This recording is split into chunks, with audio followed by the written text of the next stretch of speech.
In this tutorial, we're going to find how to find archived email in Gmail. To do so, go to the inbox first And type in:"archive".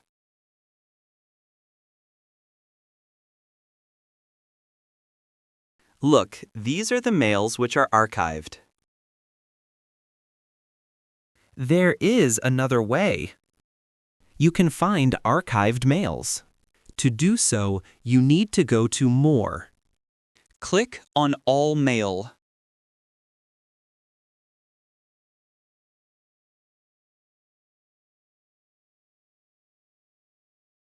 You will find something which has no label Inbox. Look, it is Inbox. It is Inbox, but it is not Inbox label. It is not also. These are archived mails. Like in PC, you can do this also in Android and iPhone. To do so, in:"archive".